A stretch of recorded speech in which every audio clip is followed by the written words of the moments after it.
ভাবতে চিনতে গেল দিন, ভবে আর কদিন। আমরা কদিনকার জন্য এসেছি, চোখ বন্ধ হলি সব পরীক্ষা। তাই ভাবতে চিনতে গেল দিন, ভবে আর কদিন।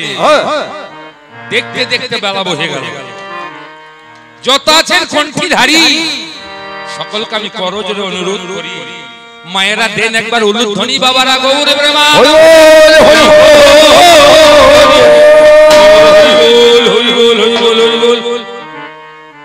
এইবার চরম উঠেছে গান। আমার প্রতিপক্ষ পাল্লার ভায়া জীবন অর্জুনের যে বাক্যবান, আমি প্রায় হয়েছি অজ্ঞান। এ হেন মধুর লগ্নে আমার মতো অর্বাচীনের সাধ্য কি আপনাদের মতো সুধী জ্ঞানী ভাবগ্রহী তার সম্মুখে দাঁড়িয়ে হনুমানের ভূমিকা অবলম্বন করে আপনাদের মনে দর্শন করি। যাই হোক, আমি আমার প্রথম পক্ষের প্রথম পাল্লায় বন্দনা অর্চনা গানের পরিসমাপ্তি ঘোষণা করে কবির কলেবরকে বৃদ্ধি করার নিমিত্তে চিরন্তন পথ অবলম্বন করে আপনাদের দেব বিষয়িক অবনত মস্তকে গ্রহণ করে পাল্লাদারের কথার সূত্র ধরে জ্ঞান ভান্ডারের দরজা খুলে দিয়ে বিতং বিতং করে আপনাদের চরণ প্রান্তে নিবেদন করে কিছু জিজ্ঞাসা করেছিলাম। তদুত্তর আপনারা শুনলেন, আমিও শুনলাম। আপনাদের মতো শ্রোতা মনোবৃত্তি নিয়ে আমিও বসে বসে শ্রবণ করছি। আপনাদের যত ধিক ভালো লেগেছে আমার তত ধিক ভালো লেগেছে। আপনারা গলিয়ে জল, আমি প্রায় গল্প গল্প হয়েছি, কিন্তু বলতে বলতে যেই বলা বন্ধ করলে আর আমার বলা হলো না। আমার অচিন দেশে খোঁজা মেরে বললো, তুমি শ্রোতা নও, তুমি বক্তা। তাই শ্রোতা মনোবৃত্তিকে পরিত্যাগ করে বক্তার ভূমিকায় দণ্ডায়মান হয়ে আমার পাল্লাদারের দুটি বৃত্তি ভুল ভ্রান্তি কোথায় তুলে ধরার জন্য আমি দণ্ডায়মান হলাম। এক পক্ষ যখন বলে তখন এক পক্ষ জ্বলে, কিচ্ছু করার থাকে না।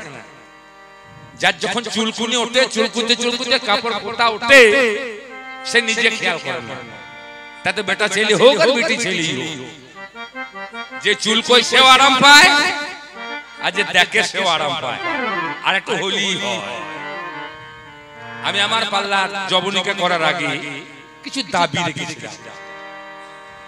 সেই কথার সূত্র ধরি আমার ভায়া জীবন অর্জুন তার ভাষার কল্পনা জল্পনার আশ্রয় করে আমাকে একটা জায়গাতে এমন আঘাত করে যে দাদা বলে ডাকার অধিকার নাই। বলে হনুকে মারো ঝাঁটা। শুনে আমার গাটা হই করে উঠল কাঁটা, সর্বনাশ। এ দাদা বলে সম্বোধন করে ঝাঁটা মারছি, এই হনু সম্পর্কে তো জ্ঞান নাই। তুমি লেজ বিশিষ্ট শাখার দিকে হনু দেখেছো, আমি যে হনুমান সেটা লেজ বিশিষ্ট শাখার দিকে হনুমান নয়। আর্যাবর্ত হরিয়ার দেশ থেকে রামচন্দ্রকে সাহায্য করার জন্য আমরা 7 জন এসেছিলাম। নল, নীল, সুসেন, জম্বুবান, গয় গবাক্ষ আর হনুমান। আর তুমি যে হনুমান দেখেছো বলছে ও হনুমান তেরে গেলে দাঁত খেঁচাবে আর তলাটাও দেখাবে। হনুমানের তলা তো খোলা, দেখাবার কি আছে? যে হনুমানকে তুমি জাঁটা মারার কথা বলেছো, যে আঘাত তুমি আজ দাদার প্রাণে দিয়েছো, ক্ষমার অযোগ্য, তোমাকে ক্ষমা করা যায় না। যে হনুমান সাউন্ড বাড়া, যে হনুমান মায়ের গর্ভে 18 মাস পর্যন্ত প্রসব হয় নাই, অঞ্জনার গর্ভে 18 মাস, কেশরী গিয়ে জোর হাতে বলল, কোন মহাজন তুমি কে? তুমি প্রসব হও। আমি বলেছিলাম, বাবা গো, আমি তো প্রসব হতে পারবো না, কারণ আমি উলঙ্গ হয়েছি মাতৃগর্ভে। যখন জন্ম হয় মায়ের গর্ভে, এই জীব জগৎ সবাই ঊর্ধ্বপদে এডমন্ডে মায়ের গর্ভে উলঙ্গ অবস্থায় আসে। আমরা পৃথিবীতে যখন এসেছিলাম উলঙ্গ, আবার যেদিনে যাব সেদিন উলঙ্গ। তাহলে আসতেও ল্যাংটা যেতেও ল্যাংটা, মাঝখানে কোয়াটা দিন কেবল কাপড় ধরে টানাটানি ওই আরম্ভ করেছে। বুঝতে পারছে না কতক্ষণ আছে আর বুঝতে পারছে না। এই মেশিন হাওয়া যেদিন বন্ধ হয়ে যাবে না, এই পাম্প দিলে আর হাওয়া লাগবে না, এই হাওয়াতে চলছে, দমে চলছে।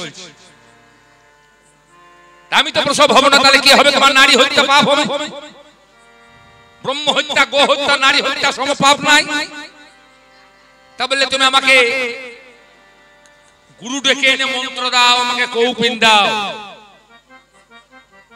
কেশরী ব্রহ্মার সাধনায় সন্তুষ্ট করে বলল, প্রভু আপনি আমার সন্তান এবং আমার স্ত্রীকে বাঁচান। বলে কি করতে হবে? ওর কানে মন্ত্র দিতে হবে, বীজ মন্ত্র দিতে হবে, আর কৌপিন দিতে হবে। ব্রহ্মা আমার পিতার কথা শুনে আমার কানে মন্ত্র দিয়ে 14 মুষ্টি আমাকে কৌপিন পড়াইলো মায়ের গর্ভে। আমি প্রসব হলাম। আমরা যখন প্রসব হই উলঙ্গ হয়ে নিজ লিঙ্গ মাতৃজনিতে ঘর্ষণ হয়, তাই নিজ লিঙ্গ মাতৃজনিতে যাতে স্পর্শ না করে তার জন্য আমি কৌপিন পড়ে প্রসব হলাম। কৌপিন পড়ে প্রসব হয়ে বললাম, মা গো এই নাও তোমার কৌপিন। আমি যে মন্ত্র পেয়েছি মা, সর্বস্ব হারানো মন্ত্র, আমি সেই সর্বস্ব হারানো মন্ত্রের সাধনের জন্য আমি যাব বনে, আমি আর সংসারে থাকবো না। মা টিপে ধরেছিল, রাখতে পারে নাই ধরি। ক্ষুধার্ত হনুমান সূর্যকে লক্ষ্য করে আপেল গান করে যেমন ধরতে গেল, ইন্দ্রের বজ্রের আঘাতকে ভূমিতে পড়ে গেল, হনুটা গেল ভেঙে। আমার বাবা পবন বললাম, আমি ধর্মঘট করলাম। পবন আর বইবে না, পবন আর কর্ম করবে না, বাতাস কেউ পাবে না। 33 কোটি দেবতা এসে বলল, তুমি বন্ধ করো তোমার ধর্মঘট, তুমি তোলো ধর্মঘট, আমরা তোমার ছেলের হনু সমান করে দেব। ব্রহ্মা কুমণ্ডলের গঙ্গা জল এনে হনুমানের হনু দিয়ে সমান করে সেদিনে নাম রাখলো, আজ থেকে তোমার নাম হলো হনুমান। তাহলে ভাঙা হনু আমার যেদিন হলো সমান, সেদিন আমার নাম রাখা হলো হনুমান। বলে হনুমান দাঁত দেখায়, এত দেখাবি? দাঁত দেখাবে না? বিভীষণ জিজ্ঞাসা করছে, হনুমান তুমি প্রভুর উপরে দাসত্ব করতেছে, তুমি প্রভুকেই তো উপদেশ দিচ্ছ, কেমন করে তুমি ভগবান পেলে, তুমি কেমন করে ভগবানকে বশ করো? ঈশিত্ব বশিত্ব কাম বসিয়েছে, তুমি কামকে জয় করেছো, তুমি প্রভুকে বশ করেছো। তুমি বলো তুমি কোন মন্ত্রের দ্বারায়, কোন সাধনের দ্বারায় তুমি প্রভুকে বশ করেছো? হনুমান প্রথমে জীব দেখিয়ে দিল। জীব দেখার পর রামচন্দ্রের কাছে গিয়ে জিজ্ঞাসা করলো, বিভীষণ মিতে তোমার দাস হনুমান আমাকে জীব দেখালো, আমি তার অর্থটা বুঝতে পারলাম না। রামচন্দ্র বলেছিল, তুমি আবার যাও। আবার গিয়েছি। বলে হনুমান তুমি তোমার রামচন্দ্রকে বশ করলে কি করে? আমি প্রশ্ন রেখেছিলাম, তুমি ভগবানকে বশ করলে কি করে, পেলে কোথায়, কবে বন্ধুত্ব হলো, কেমন করে তোমার রথের সারথি হলো? একটার উত্তর নাই, একটা প্রশ্নের উত্তর নাই। আমি সব একটা একটা করে তুলে ধরে বলে আবার শুনবে। হনুমান তো আল্লাহটা দেখিয়ে দিল, কারণ হনুমান তো ল্যাংটা হয়ে আছে। ছি ছি ছি, তোমার জ্ঞান নাই? বলে তোমার প্রভুকে গিয়ে তুমি জিজ্ঞাসা করো, তোমার সখাকে গিয়ে তুমি জিজ্ঞাসা করো, আমি কেন তোমাকে এই ভাব দেখালাম। যদি কেউ ভগবানকে পেতে চায় তাহলে দুটো জিনিসকে সংযমী হতে হবে, একটা হলো জিহ্বা আর একটা হলো লিঙ্গ। বহু কথার বহু দোষ, বুঝে সুঝে কথা কও। এই জিহ্বাকে সংযত করো আর লিঙ্গকে সংযত করো যদি ভগবানকে বশ করতে চাও। এই দুটোকে বশ করতে পারলে সে ভগবানকে বশ করতে পারে। ভাই ভাই নাই নাই, ওরা আমার তুমি, তোমার জন্য 3 দিন ধরে ভাত খাই নাই আমি। এ গায়ে মানে না আপনি মোড়ল মাথায় ভাঙা ছাতা, এ সাগনে সাগে নুন যেটা না জাহাজ ভরা কথা। বৌমারা সংসারে যেমন হয় আটনি, পার ঘাটে জল শুকুলে যাব জবাব পড়ে পাটুনি আমার প্রতিপক্ষ অর্জুন ভায়া জীবনে কথা তেমনি আটুনি ওরে আমার লগন চাঁদা এ ডেলি এ করবে গগন চাঁদা লাগড়া কোনটা ধারে প্যাঁদার বাস কালো টিকটিকি দেখলে পরে কাপড় চোপড় বাচ্চি ফেরে আমা ওই ছেলে বলে পঞ্চম রাস এখনো মানছি তোমাকে ভায়া জীবন বলি বেশি পাকামো করো না দিচ্ছি বলি তোমায় যখন বাঘ ভেগে যাই ছাড়ছি না ধর রোগী যেমন মৃত্যুকালে ঔষধ খেলায় দূরে ফেলে তোমার পেছনে আমি দাঁড়িয়ে গেছি যে শ্রেষ্ঠত্ব অর্জন করার জন্য হনুমানকে ঝাঁটা মেরে তোমার ভূমিকাকে তুমি শ্রেষ্ঠত্ব করতে চাও সেই হনুমানের কপিন যদি হনুমানের নাম করে কপালে ঠেকিয়ে যদি কেউ ধারণ করে সে এত বড় ব্রহ্মচারী হবে তার ব্রহ্ম ক্ষয় হবার আর কোনো ভয় নাই নাই নাই হরি বল হরি বল হরি বল তাই তোমাকে সাবধান করি হনুমানের গুণ দেখাই প্রকাশ করি এই মানুষের সঙ্গে হনু তফাৎ কত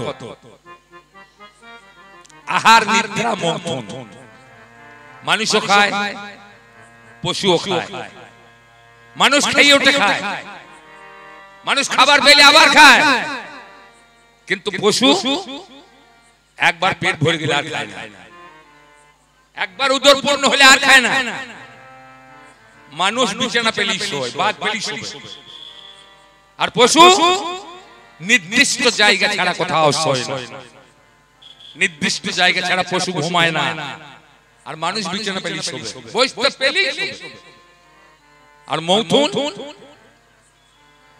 পশু বদর ছাড়া সতর হয়ে চাষ দেয় কিন্তু মানুষ এদের কোনো বাদ জ্ঞান নাই এদের আমাবস্যা নাই পূর্ণিমা নাই শনি নাই মঙ্গল নাই এরা যখন তখন জমিতে নাঙল দেয় ধান পেকে উঠেছে আবার যদি কেউ ট্রাক্টর চালায় সেই জমিতে ফসল পাবে তো পাবে ধান পেকে উঠেছে ধান কাটার সময় এরপরে আবার যদি কেউ ধানের বীজ ফেলতে যায় সেই ধানের জমির উপরে তাহলে আহার নিদ্রার মৌথুন পশু ঋতুকাল ছাড়া মৌথুন ক্রিয়া করে না আর মানুষ সুযোগ সন্ধানী দিনে বলবে বুন দেখতে করবে খুন দিনের বেলায় ফোঁটা আর রাতের বেলায় লাটা আমরা যদি কারোর সঙ্গে বন্ধু পাতাই তাহলে তো বন্ধুর ভাই আমার ভাই বন্ধুর ভাই হবে নাকি বন্ধুর মা আমার মা বন্ধুর মা বন্ধুর ভাই আমার ভাই বন্ধুর ভাই আমার ভাই বন্ধুর ভাই বন্ধুর বোন আমার বোন বন্ধুর বোন বন্ধুর বউ আমার বউ হবে না কেন হবে না মা টাকা দিতে পারবো বাবাটাকে দিতে পারবো ভাইটাকে দিতে পারবো বোনটাকে দিতে পারবো আর বউটা দিতে পারবো না কেমন বন্ধু যে বন্ধু পাতাবে তার তো বন্ধুর মাকে মা বলবে বন্ধু তো তার মাকে মা বলবে মা হবে তা বউটাই বা পাল্টাপাল্টি হবে না কেন ওটা হবে না ওইখানে গন্ডগোল আছে এ কি করল কৃষ্ণের সঙ্গে বন্ধু পাতায় তাহলে কিন্তু কৃষ্ণের বোন ওর বোন সেই কৃষ্ণের বোনকে দুর্যোধন চলল বিয়ে করতে 80 মণ হলুদ মেখে এই ঘাট দৌড় দিয়ে সুভদ্রাকে নিয়ে কেটে পড়ল তাহলে দিনের বেলায় হলো বোন রাতে করলে কোন এই মানুষের এত গুণ এরা দিনের বেলা যাকে বোন বলে রাতের বেলা তাকে খুন করে এইভাবে বলতে বলতে উস্কুল্লোর ভাবে ও লাগলো বলতে আপনারা লাগলেন বলতে আমি লাগলাম চলতে একটা মধুমঙ্গলের কাহিনী একটা প্রশ্নের উত্তর করতে যদি এত কথা বলতে হয় ভক্ত বড় শক্ত কথা গুরু থাকবে বসে কে ভক্ত কে গুরু ভজ ধাতু কহ প্রত্যয় করে হয় ভক্ত যিনি ভজনের কথা কইতে পারে সে হয় ভক্ত বৈষ্ণব সাহিত্যে কলম আছে অভক্তে জানে কি সাধন পুজো দেবে কোন জায়গায় ভক্ত হয়ে ভগবানের পুজো দিতে হয় কাম বীজ কাম গায়ত্রী এই হলো পূজার বিধি রসরাজ সিঙ্গার মূরতি ভজন ঘরে দেখা যায় সেই নামসার পূজার প্রসাদ খেলে বদ্ধজীবের কর্ম করলে শ্রীকৃষ্ণ চৈতন্য বলে প্রেম বাজারে চলে যায় অভক্তে জানে কি সাধন পুজো দেবে কোন জায়গায় ভজ ধাতু কহ প্রত্যয় করে ভক্ত যিনি ভজনের কথা কইতে পারে। গুরুকে গু শব্দ অন্ধকার, উ শব্দে আলো, যে মনের অন্ধকারকে দূর করে চিদাকাশে জ্ঞান সূর্যের উদয় ঘটালো, সেই তো গুরু। যে কুলকুলের শক্তিকে জাগ্রত করলো, সেই তো গুরু। যে অন্ধকারকে দূরে সরিয়ে আলো জ্বেলে দিল। দেহ ছিল শ্মশানের সমান, গুরু এসে মন্ত্রদানে করলো ফুল বাগান। তাহলে যে গুরু এক অক্ষরে পঞ্চবীজ দেখায়, যে জন গুরুকে গুরু বলে মানিব, তখন ওই লোভী গুরু পাপী চেলা ফেলতে ফেলতে কাদায় ফেলা। হরং করি, থান করি, কাপড় পরি, মালা নিয়ে, ঝোলা নিয়ে, চুল ডেকে গুরু সাজতে হবে না। এক অক্ষরে যিনি পঞ্চবীজকে দর্শন করাইতে পারে, তিনি হলেন গুরু। তাহলে দাদা গো, এখন আমি তোমার কথা শুনে জলি মন আগুনে যে কথাগুলো তোমাকে জিজ্ঞাসা করেছিলাম কবির গানে, একটা মেয়ের যদি 5টা স্বামী হয়, তা মেয়েটা ভাগ হইলো কেমন করি? বউ একটা স্বামী 5টা ভাগ হবে কি করে? যদি যুধিষ্ঠিরের ঘরে যায় একটা স্বামী, তখন হবে 4টে দাও। যখন ভীমের ঘরকে যাবে, তখন ভীম হবে স্বামী, একটা একটা ভাসুর, 3টে দেবর। যখন অর্জুনের ঘরে যাবে, 2টো ভাসুর, একটা স্বামী, 2টো দেবর। যখন নকুলের ঘরে যাবে, তখন একটা স্বামী, 3টে ভাসুর, একটা দেবর। আর যখন সহদেবের ঘরে যাবে, একটা স্বামী হবে, 4টে ভাসুর হবে। এক বৃক্ষের 2 মূল, 3 শাখা 4 ফুল। দিনে স্বামী, রাতে ভাসুর, জড়িয়ে জড়িয়ে ধরে শ্বশুর। হরি বল হরি বল। কাকে দেব যন্ত্রণা, কে শুনবে কথা, কে দেবে উত্তর? কথার নাম লতা ব্যাঙে ছিঁড়ে খায়।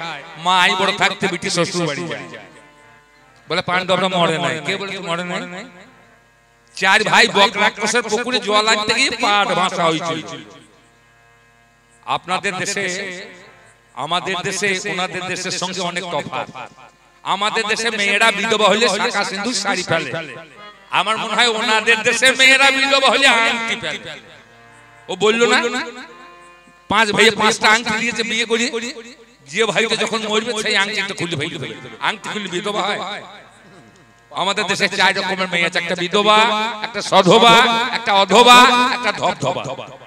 যার স্বামী আছে সে সধবা, যার স্বামী নাই সে বিধবা, যার স্বামী বিয়ে করে ছেড়ে পালিয়ে গিয়েছে সে হচ্ছে অধবা।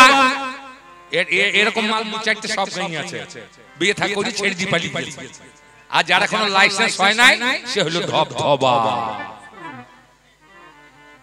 তার স্বামী বলে বিধবা হবে, চিহ্ন থাকবে, তার বলছে আংটি খুলে ফেলবে। এধারে কে দীনবন্ধু নাকে বটে প্রশ্নটা করলো, দান্যের দীনবন্ধু ভান্ডারী। উত্তর যা দিয়ে দিলে একবার পাক্কা উত্তর। ভাই বটে শ্রেষ্ঠ ভাব হচ্ছে না স্পষ্ট স্বভাব, অভাব নষ্ট কথাই যাচ্ছে জানা। ময়ূর হয় না কাল পেঁচা, ময়না তুল্য কাদা খোঁচা, লোলা পেটা খোলা চাচা, জ্ঞান নাই বোচানো। এক বেটা চাষা গরু উঠছে না, জমিতে বতর হয়েছে, নাঙ্গল দিতে হবে।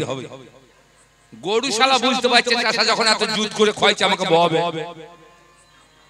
এক গইলে 2টো গরু আর একটা ঘোড়া থাকে। ঘোড়ার কাছে রাতের বেলায় গরুটা মনের দুঃখে বলছে, ভাই রে, হালের ডাইনে গরু, আর ডাইনে গরুটাই বেশি মার খায়, বেশি খায়। আর ডাইন হাতে পাছন থাকে, খালি ডাইনে গরু বেরোবে, যত যাবে তত বেরোবে। বলে আর কত মার খাবো রে ভাই, তোর জীবনটাই ভালো, কি করি বলতো ভাই? তা বলছে উপায় আমি বলি দেবো, কিন্তু আমার নাম করলে হবে না। বলে কি উপায়? বলে সকালবেলা খেতে দেবে, পেট ভরি খেয়ে নিবি, শুয়ে পরিবার উঠবি না। ঘোড়া বুদ্ধি দিয়েছে, পেট ভরি খেয়ে শুয়ে পড়বি। মরল ভোরবেলায় খেতে দিয়েছে, গরু খেয়েছে, খেয়ে শুয়ে পড়ছে, আর উঠছে না। পায়ে গরু দাঁড়িয়ে আছে, ডাইনে গরু উঠছে না। এ খোঁচাখুচি করছে, তো উঠবে না, ইচ্ছা করে শুয়ে আছে। যদি কেউ জেগে ঘুমোয় তাকে জাগানো যাবে? যদি কেউ ঘুমোয় তাহলে তার ঘুম ভাঙা যেতে পারে, আর যদি কেউ জেগে ঘুমোয় তাহলে পরে তাকে জাগানো যাবে। উঠছে, চাষার মাথা খারাপ, ছুটে বেড়াইছে, ডাক্তার ডাকছে। ডাক্তাররা বলছে ভাই গরু ওঠানো অসুস্থ আমাদের কাছে নাই। আসে গায়ে হাত দিয়ে দেখে গরু ঠিক আছে, সুস্থ গরু। এ জ্বরও নাই, জ্বালাও নাই, ব্যথাও নাই, এ লাজ্জে মুখছে, সবই ঠিক আছে, তাহলে ব্যাপার এমন হইল কেন? এ চাষা মাথা পাগল হয়ে গেছে, ছুটে বেড়াইছে, ওষুধ খেয়ে দেবে। আমার মতো একটা চালাক লোক গাছতলায় বসে আছে, চাষাকে ঠকাইতে হবে। কি হইলো ভাই মরদ? তাহলে ভাই আমার মাথা খারাপ, গরু শুয়ে উঠছে না, নাঙ্গল জুততে হবে, আলু লাগাইতে হবে, জমিতে বতর উঠেছে। বলে ভাই আমার কাছে ওষুধ আছে। দে ভাই তোর পায়ে পড়ি। বলে পায়ে পড়লে ওষুধ পাওয়া যায় না, পয়সা দিতে হবে। বলে কত পয়সা লাগবে? বলে আমার কাছে দু রকম পুড়িয়া আছে, একটা 5 টাকার পুড়িয়া, একটা 10 টাকার পুড়িয়া। বলে কাজ কি? বলে যদি 5 টাকার পুড়িয়া দাও তাহলে 40 কিলোমিটার বেগে গরু ছুটবে, আর যদি 10 টাকার পুড়িয়া দাও তাহলে 80 কিলোমিটার বেগে গরু ছুটবে। বলে কোথা দিতে হবে? মানে এই পুড়িয়াটা নিজে গরুর লেজটা তুলে তার গোব্বর দেশে গরু দিতে হবে, মানে গরুর পাছায় ঢুকিয়ে দিতে হবে। বলে ভাই দুটোই দে। বলে দুটো নিয়ে কি করবে? বলে একটা গরু করবো, একটা আমি নেবো। বলে কেন তুমি নেবো কেন? বলে আরে ভাই গরু যদি 40 কিলোমিটার বেগে ছোটে, তা আমি তা 40 কিলোমিটার বেগে যেতে পারবো না, তাহলে গরুটা তো হারিয়ে যাবে। তাহলে আমি লাগাবো, তাহলে আমি 80 কিলোমিটার বেগে ছুটে গিয়ে ওকে ওভারটেক করে গরুটাকে ধরবো। বলছে বেশ তাহলে নিয়ে যাও। একবারে যোগ্য লস্ত লঙ্কা, কঠিন ঝাল লঙ্কার গুঁড়ি। ওষুধ অন্য কিছু না, ওষুধ হচ্ছে ঝাল লঙ্কার গুঁড়ি। দুটো পুড়িয়া দিয়ে দিয়েছে, দুটো ডাব্বা, 15টা টাকা দিয়ে দিয়েছে। যে শালা একটা বিড়ি একটা দিয়ে চালাইতে হইল। এবার বেটা গরু এবার উঠবা না শুয়ে থাকবা দেখি এবার সুরসুর করে গিয়ে লেজটা তুলে ওই 5 টাকার পুড়িয়াটা খুলে মাল ঢুকিয়ে দিয়েছে। আর যেমন মাল দিয়েছে গরু এমনি গা গা করে লাফিয়ে উঠে মেরে দিয়েছে। শালা গরু তো ছুটতে লেগেছে, এ তখন 5 করে ছোট খুলে দিয়ে 10 টাকার পুড়িয়াটা খুলে ও পেছনে মেরে দিয়েছে একটা। এ যেমন নিজের পাছায় মেরেছে থাবা। মলাম গেলাম শালা গরু ছুটে মোড় একবার ছুটতে ছুটতে গিয়ে সামনে একটা পুকুর পেয়েছে, গরু পড়েছে ঝাম করি, শালা মোড়ল পড়েছে ঝাম করি, কাটা মাটি লিখুন খুব শালা করে লঙ্কা তা যে পুড়িয়া আমি দিয়েছিলাম হাজার, ও যে জায়গাটা যে লাগিয়েছে পুড়িয়া ও মধুমঙ্গলের কাটা মাথা লাগিয়ে ওরা রেহাই হবে না। আমি যদি মনে করি তাহলে বা ঘুরিয়ে দাঁড় করাইতে পারি। আমি বললাম অর্জুনের রথের চাকা গাড়লো কেন? অর্জুনের তো রথের চাকা গাড়ার কথা ছিল না, কথা ছিল কর্ণের রথের চক্র গ্রাস করবে মেদিনীর অভিশাপ। তা অর্জুন কোন অপরাধের অপরাধী যে তার রথের চাকা গেল? বলে তো ধর্মযুদ্ধ। তাহলে ছেলেটার মাথা কাটা হলো কেন? ছেলেটার নাম কি? ছেলেটা নিয়ম গাছে এখনো তোলা। ছেলেটা 4 দিন ধরে কেঁদেছিল। এই ছেলেটা কে, তার পরিচয় কি, তার মাথা কাটলে কেন? আশা করি উত্তর পেয়ে গেছে। প্রশ্নটা তো আমার জন্য নয়, উত্তরটা আমার জন্য নয়, এই দর্শকদের জানানোর জন্য, জগৎকে জানানোর জন্য রামায়ণ মহাভারতের যে গোপন রহস্য উদ্ঘাটিত হয় একমাত্র কবিগান ছাড়া কোন গানেই এত রহস্য উদ্ঘাটন করার কোন গ্রাহকের ক্ষমতা নেই। তাই জগৎকে জানানোর জন্য বলেছিলাম ছেলেটার তো কোনো অপরাধ ছিল না, তাহলে মাথা কেটে দিল কেন? এক মধুমঙ্গলকে নিয়ে পাল্লা শেষ। যাই হোক, রাগ বেশি বল কম, মার খাবার লোক হয়েছে। যদি হয়ে থাকে ভালো, আর যদি না হয় তাও ভালো। তা বেশি কথা বলা যাবে না, বহু কথার বহু দোষ। তাই কথা ছন্দ ছাড়ি, সুর সুরকালির ভাব ধরি, শোনাইতে গান আপনারা সুধীজন, আমি অভাজন, আমি ছোট্ট করে শুনে যাব গান।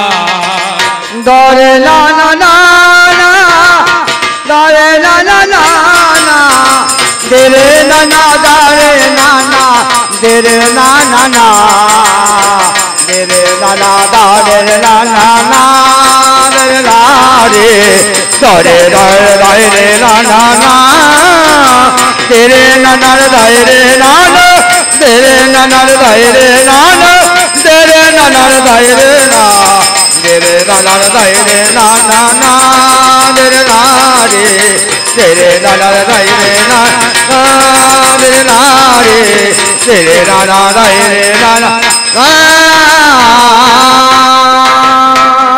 আচ্ছা মাইক ব্যান্ডার সাউন্ডটা কমিয়ে দিয়ে ওদের লাভটা কি হচ্ছে আমি তো বুঝতে পারছি।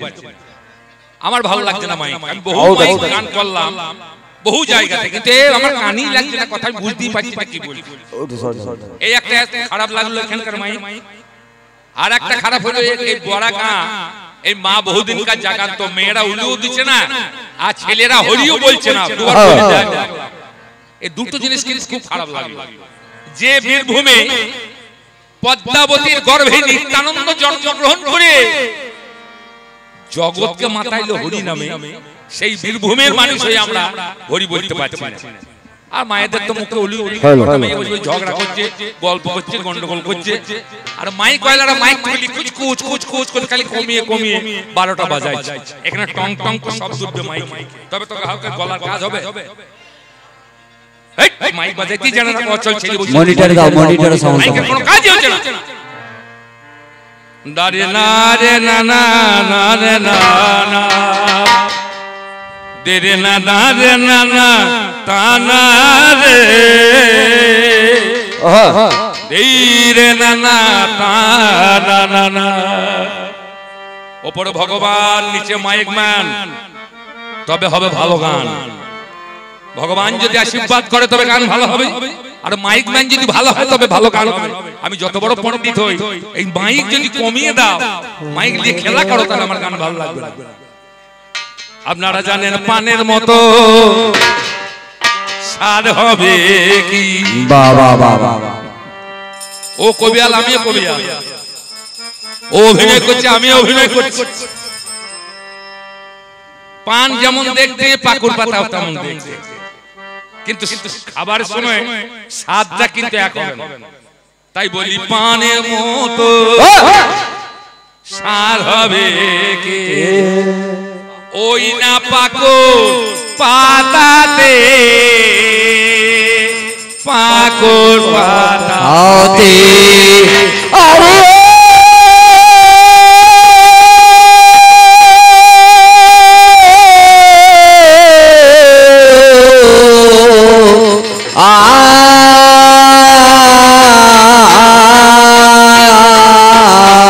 পানের মতো স্বাদ হবে কি, ওই না পাকুড় পাতাতে, পাকুড় পাতাতে। পানের মতো স্বাদ হবে কি, ওই না পাকুড় পাতাতে, পাকুড় পাতাতে।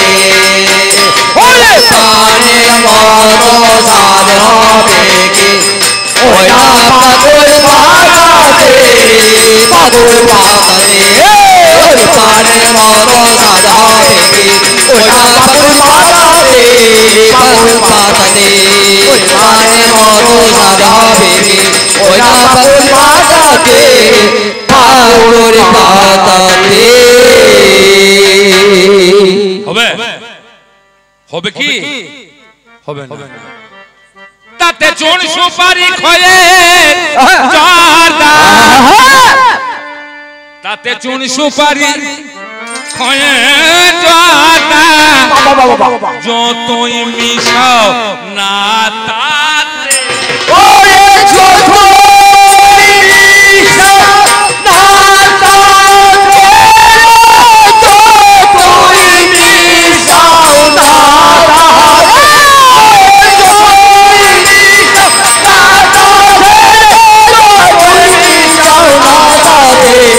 পাকুড় পাতাতে, ওরে পানের মতো স্বাদ হবে কি, ওই না পাকুড় পাতাতে, পাকুড় পাতাতে।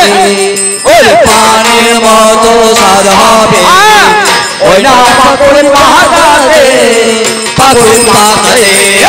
পানের মতো স্বাদ হবে কি, ওই না পাকুড় পাতাতে, পাকুড় পাতাতে। পানের মতো স্বাদ হবে কি, ওই না পাকুড় পাতাতে, পাকুড় পাতাতে। অত বাজারে কান্নারে বাবু মাছি ছোট এক প্রাণী ছোট ভেব না তুমি মাছির দায়ে হাতির প্রাণাজ হয় টানা টানি হয় গো হয় টানা টানি মাছি ছোট এক প্রাণী ছোট ভেব না তুমি মাছির দায়ে হাতির প্রাণাজ হয় টানা টানি হয় গো হয় টানা টানি হলো প্রাণ নিয়ে টানা টানে প্রাণ নিয়ে টানা টানি হাতির প্রাণ নিয়ে হয় টানা টানি বাঁচবে না জীবনে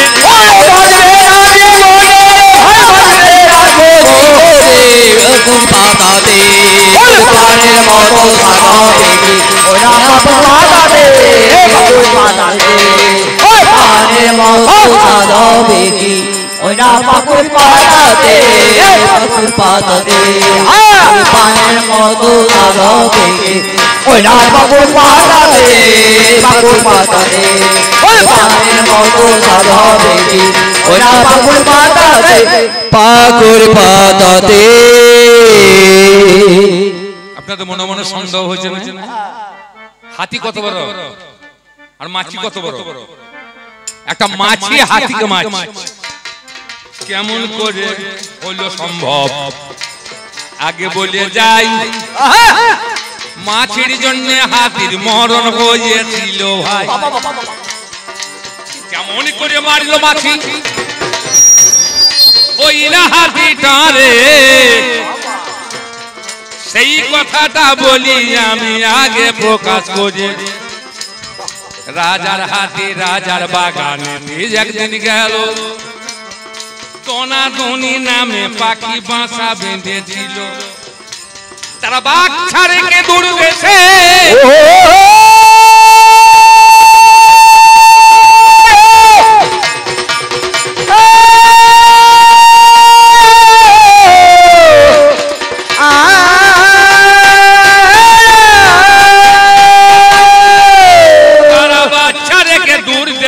খাবার অন্বেষণে দিনে শেষে ফিরে এলো যখন রাজার বনে রাজার হাতি ঢুকে বনে গাছ ভাঙিয়া ভাই পাখির বাচ্চা খেয়ে নিল সে তো বেঁচে নাই সম্মুখে যারে পাই ওরে কেঁদে কেঁদে তাদের শোধায় আমাদের বাচ্চা গোলাকে বা মেরে দিল বলে রাজার হাতি এসে বনে গাছ ভেঙে গেল সিংহের কাছে গিয়ে পাখি বিচার চায় সিংহ বলে আমার দ্বারা বিচার হবে নাই কেন রাজার হাতি রাজার বনে গাছ ভাঙিয়া খেল কেমন করে বিচার আমি করিব তাই বলো বিচার যদি চাইতে হয় গো তুমি রাজার কাছে যাও রাজার হাতে মারলো ছেলে বিচার তারে যাও কেঁদে কেঁদে পাখি তখন রাজার কাছে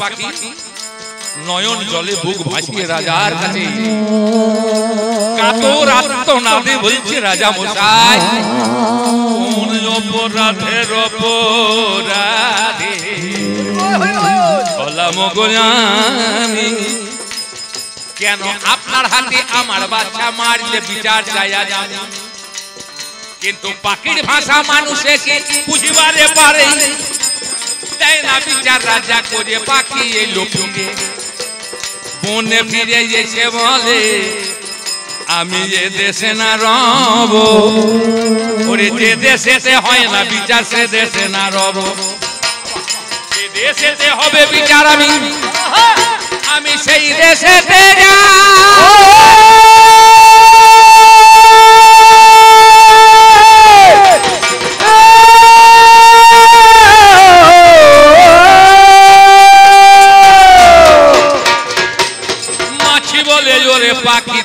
কেন্দ্র নাই।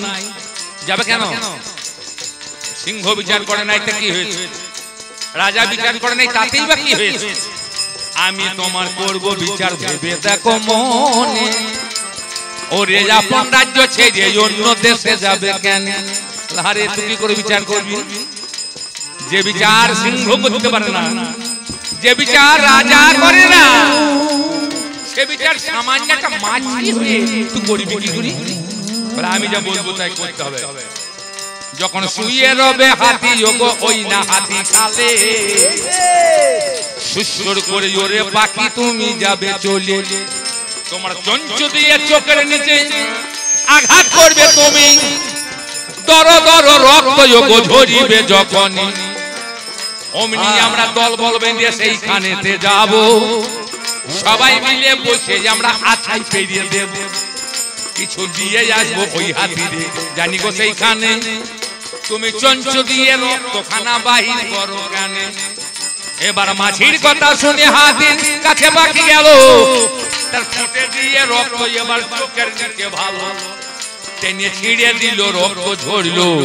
মাছি বসে ভাই এবার ডিম পেয়েছে, বাচ্চা হয়ে পোকা হয়ে যায়। মাথাতে উঠে পড়েছে, মাথাতে উঠে পড়েছে, ওরে পোকার কামড়ে হাতি ছটফট ওরে হাতি মাথা উঠে পড়েছে। পোকার কামড়ে হাতি আচার কাচার আচার কাচার করি প্রাণ ত্যাগ করল। তাই ভাই বেশি বাহাদুরি করার চেষ্টা করো না। তাই বলছি মাছি ছোট এক প্রাণী, ছোট ভেবো না তুমি। মাছির দায়ে হাতির প্রাণায় হয় টানাটানি, হয় টানাটানি, প্রাণ নিয়ে আজ টানাটানি, প্রাণ নিয়ে এক টানাটানি, হাতির প্রাণ নিয়ে আজ টানাটানি, বাঁচবে না জীবনে,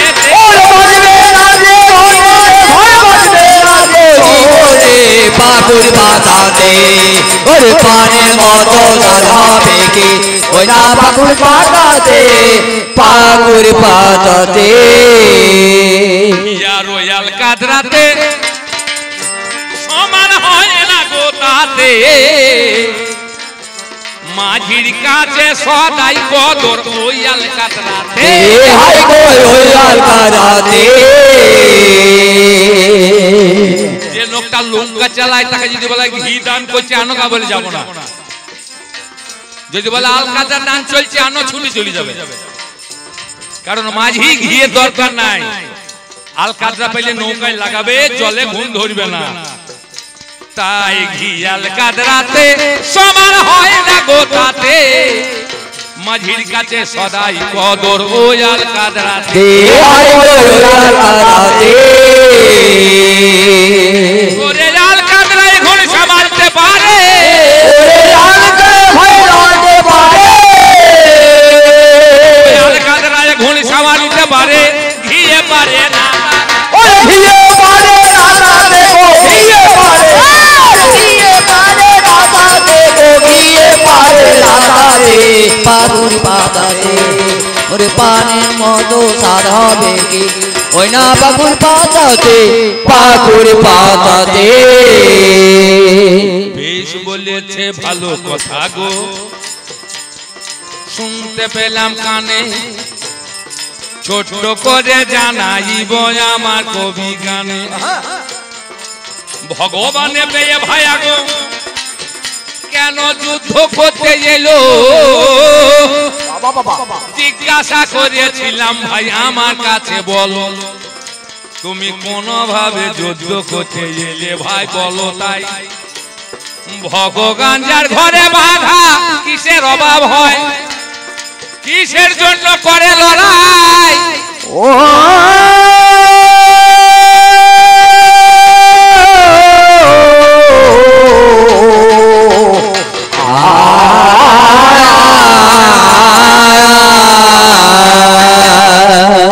মানুষ লড়াই সংগ্রাম যুদ্ধ পরিশ্রম কিসের জন্য করে? প্রয়োজনে তাগিদে সৃষ্টির প্রারম্ভে থেকে আমরা যদি তদন্ত করতে যাই, অদ্যাবধি লড়াই ছিল, লড়াই আছে, লড়াই থাকবে। মৌলিক অধিকারের লড়াই মানুষ করে ভাই। আজ এই পাঁচটা জিনিসের অধিকারও চাই। মৌলিক অধিকারের লড়াই, অন্ন চাই, বস্ত্র চাই, আর শিক্ষা চাই।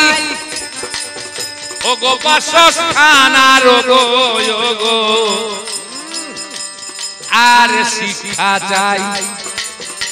এই পাঁচটা মৌলিক অধিকার মানুষের। অন্ন চাই, বস্ত্র চাই, বাসস্থান চাই, শিক্ষা চাই, আর চিকিৎসা চাই। অদ্যাবধি চলছে লড়াই, লড়াই করছে ঘরে ঘরে। আজও মেটে নাই, কই অভাব জানাই প্রকাশ করে। আজও বলছে ঘর দাও, ঘর চাইলি পাওয়া যাবে? ঘর চাইলে কি পাওয়া যায়? তো বলে চাল দাও, অন্ন দাও, বস্ত্র দাও, শিক্ষা দাও, ঘর দাও, বাসস্থান দাও। কত চাপা পড়ে অনাদরে মানুষ যাচ্ছে মরে। কে কার কথা চিন্তা করে গো এ ভবের বাজারে? ঘর নাই দিয়ে চাপা পড়ে মরছে টিভিতে দেখতে। তাহলে পাঁচটা মৌলিক অধিকারের জন্য মানুষ অদ্যাবধি লড়াই চলছে, চলবে, চলেছে। আচ্ছা আপনারা একটু বিচার করে দেখুন তো, পাণ্ডবদের কি অন্যের ভাইয়া অভাব ছিল তাই? ওরে একটা শাক একটা ভাত হাড়ির কোণে রয়। একদিন দুর্বাসা মনি গেল পাণ্ডবের ঘরে। নবলক্ষ শিষ্য নিয়ে জানাই প্রকাশ করে, আমার দ্রৌপদী সুন্দরী সেদিন কি কর্ম করিল। ওরে গোবিন্দকে ডেকে তার দুঃখের কথা কহিল। বলে ঘরে খাবার নাই, নবলক্ষ শিষ্য নিয়ে এসেছে, তখন উপায় কি হবে? দুর্বাসা মুনি যার আগিদার অভিশাপ দিলে আর রেহাই নাই। বলে তুমি চান করতে পাঠাও। সরজিতে চান করিতে যেমন তারা গেল। ভগবান ওই সাকর্ণ জানি খেয়েছিল, তারা খেয়েছিল যেমন। এবার ঘরে বসে ভাই এরা নদীর ধারে রইল পড়ে, উঠতে পারে না। পেট ভরিয়ে গিয়েছে, পেট ভরে গিয়েছে। তাহলে অন্যের কোথায় অভাবে পেট ভরে গিয়েছে, অন্যের কোথায় অভাব রয়েছে। এবার বস্ত্রের কোথায় অভাবে রয়েছে। খুঁজে দেখা যায়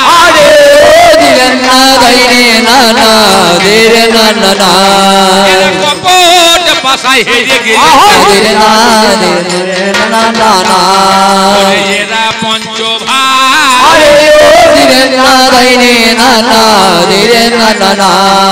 আপনারা জানেন আমাদের দেশে বহু রকমের খেলা আছে। এখন ক্রিকেট খেলা চলছে, কাল ফাইনাল, বহু রকমের খেলা আছে।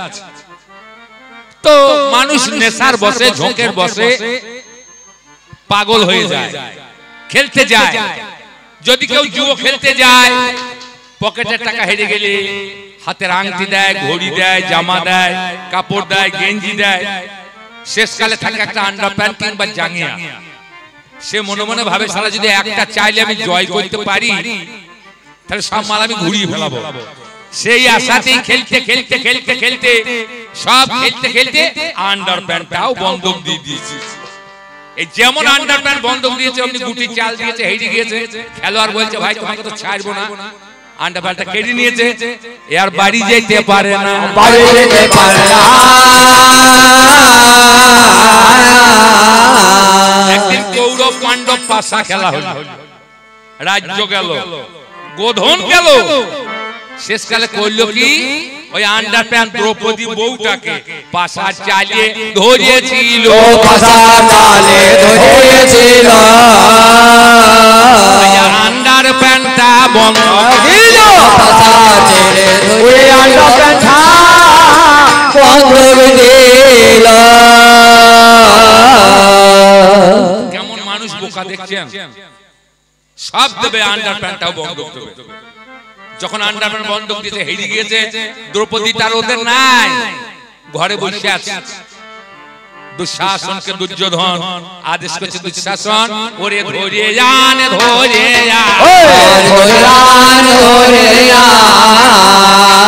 পাণ্ডবে আর রাখবো না মান, ধরে যান আজ ধরে আর পাণ্ডবে আর রাখলো না মান, ধরে আন ধরে যখনের শুনে কথা দুঃশাসন গেল,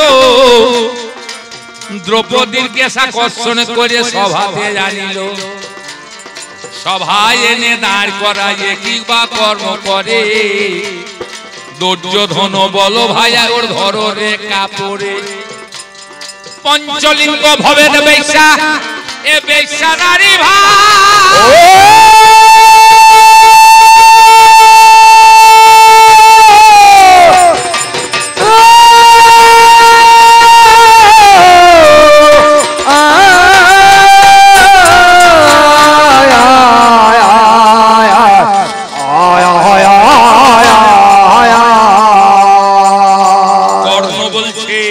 দুর্যোধন বলছে এ পঞ্চলিঙ্গ ভবে বেশ্যা, এক লিঙ্গ ভজে যে সতী নারী ভবেছে, দ্বিলিঙ্গ ভজলে দ্বিচারিণী, তিন লিঙ্গ ভজলে পরে পুজোটা বলি তারে, চতুর্থ লিঙ্গ ভজলে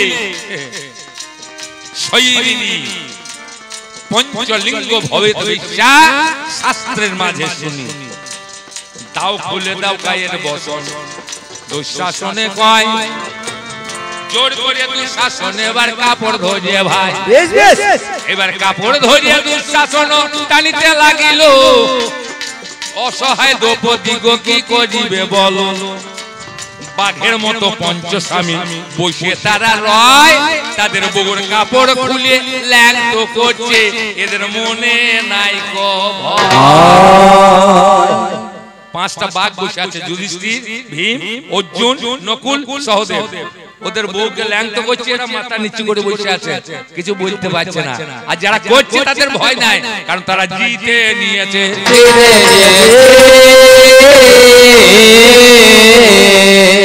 তাদের কিছু করার নাই, তারা যা মন তাই করবে, তারা পেয়ে গিয়ে তাদের মাল। আমি গান করবো, পয়সা পাবো, টেনে ছিঁড়ে এখানে ছিটিয়ে দিয়েও চলে যেতে পারি, আমি পকেটে ভরে নিয়েও যেতে পারি, আমার ব্যাপার। দ্রৌপদী দেখলে সর্বনাশ, আমি এই স্বামীদের সঙ্গে সংসার করলাম এতদিন, আমি এই স্বামী নিয়ে সংসার করলাম, যে স্বামীর সামনে যে স্ত্রীর ইজ্জত হরণ হয়, যে স্বামী রক্ষা করতে পারে না, সে তো স্বামী হতে পারে না। তাহলে এই স্বামীর দ্বারা কিছু হবে না, যদি জগৎ স্বামীকে একবার ডেকে দেখি, যদি কিছু হয়। দ্রৌপদী জোর হাতে দাঁড়িয়ে গেল, সবাই বলে কে সবাই নম নম, পুরাণ পুরুষোত্তম, চতুর্ভুজ গরুর বাহন, বরণ জলদ ঘটা হৃদয়ে কর্তব্য ছটা বনমালা নানা যাবরণ, রামকৃষ্ণ জনার্দন লক্ষ্মীকান্ত সনাতন গিরিকেশ বৈকুণ্ঠ বামন, জগন্নাথ মূলহর পদ্মনাভ গদাধর নকুণ্ড মাধব নারায়ণ, পরিধানে পীতাম্বর যধরে বান্ধলি বড়, মুখে সুধা কর সুধাহাত, সঙ্গে লক্ষ্মী সরস্বতী, নাভি পদ্মে প্রজাপতি, রূপে দেব বন পরকাশ, ইন্দ্রয়াদি দেব সব চতুর্দিকে করে স্তব, সনকাদি যত ঋষিগণ, নারদ নারদানে মোহিত তব গুণগানে, পঞ্চমুখে গায়ে পঞ্চানন, কদম্বের কুঞ্জ বনে বিহর আনন্দ মনে শীতল সুগন্ধ মন্ডবয়, ছয় ঋতু সহচর বসন্তে কোচমচর নীরব সেবে রাঙা পায়, তাই উড়ো প্রভু শ্রীনিবাস নায়িকার মিটাবাস, নিবেদিন চরণে বিশেষ, হে কৃষ্ণ করুণা সিন্ধু অনাথ জনের বন্ধু, কৃপা করো অমনি ভগবান দেখা দিল,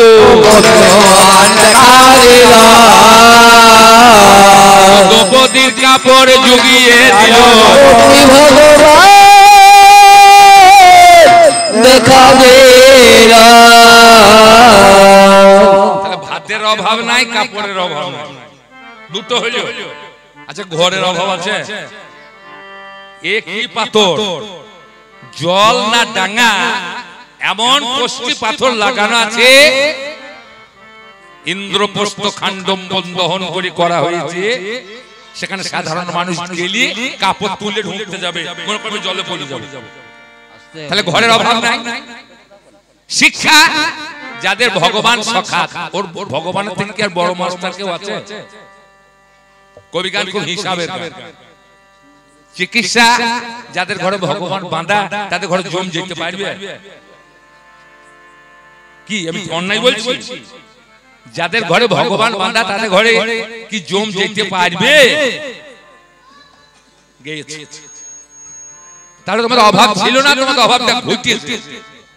ঘটাইলে তোমরা নিজের দোষে। যদি যুদ্ধ করতে না যেতে, তাহলে তোমার প্রাণের নন্দন থাকিত জীবন, সেজন মারা নাই যেত। ও সেজন মারা যেত, সেজন নাই মারা যেত।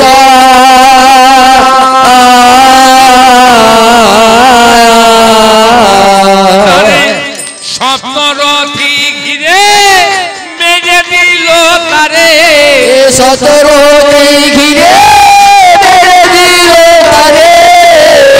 বলে ডেকেছিল, ওহো পিতা বলে ডেকেছিল গো, পিতা বলে ডেকেছিল।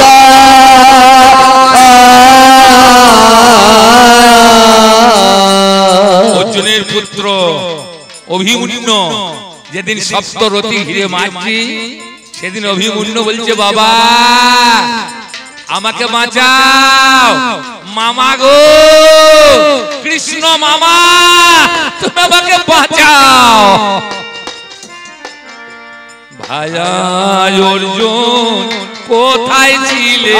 ভায়া অর্জুন কোথায় ছিলে? বলো অর্জুন ভায়া তুমি কোথায় ছিলে? বলো অর্জুন ভায়া কোথায় ছিলে? সপ্তরথী ঘিরে মারলো ভায়া অর্জুন কোথায় ছিলে? এ ভায়া অর্জুন কোথায় ছিলে? তুমি কোথায় লুকিয়েছিলে? ও পণ্ডিতি করে গান শোনাইছে, পূর্ণদাসের গান। আমার যেমন বেনি তেমনি রবে চলবে যাব না, যেমন বেনি তেমনি রবে চলবে। আমি এপারে ওপারে সাঁতার দেব, পানি ছোব না। বেনি তেমনি রবে চলবে যাব না, আমি যেমন বেনি তেমনি রবে চলবে যাব না। আমি না দিব বাড়িব ব্যঞ্জন মিলাবো, হাড়ি তো ছোব না। যেমন বাড়িব ব্যঞ্জন মিলাবো, হাড়ি তো ছোব না।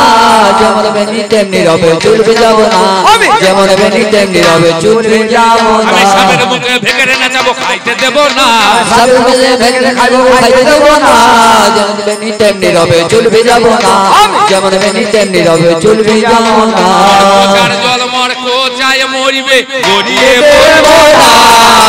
যেমন বেনি তেমনি রবে চলবে যাব না। কৃষ্ণ ভজন মিঠা, কৃষ্ণ ভজন করবি যদি খাঁচার জল, আগে মর কোচাতে ওঠা। কৃষ্ণ ভজন মিঠা, কিন্তু কৃষ্ণ ভজন যদি করতে চাও, আগে ছাঁচার জলকে মর কোচাতে ওঠা। একদিন অর্জুন, যুধিষ্ঠির আর দ্রৌপদী এক ঘরে আছে, ঢুকে পড়েছে। শর্ত আছে, যে দেখবে তার 12 বছর হবে বনবাস। অর্জুন ঢুকে পড়েছে বলে আর তো তোমার থাকা হবে না ঘরে। অর্জুন ব্রহ্মচর্য পালন করতে 12 বছর বনবাসে গেল। একটা করিয়ে ছেলিয়ে দিল, একটা করে ছেলে দিল। কন্যা কতকে বিয়ে একটা করে ছেলে দিল। মণিপুরে গেল, কিরম ব্রহ্মচর্য করছে দেখুন। চিত্রাঙ্গদা বলে একটা মেয়ে, তার সঙ্গে মিলন হইলে একটা সন্তান দিন। পাতালপুরে গেল, নাগ কন্যা উলোপি, তার সঙ্গে মিলিত হইলে একটা সন্তান দিল। স্বর্গপুরে গেল, দরজা ঠেলল এক স্বর্গবিদ্যাধরী, তাকে মা বলে সম্বোধন করলো, সে অভিশাপ দিল যে আমি রূপের পসরা সাজিয়ে নিয়েছিলাম, তুমি আমাকে ফিরিয়ে দিলে, তুমি 1 বছর হিজড়ে হইয়ে রবে।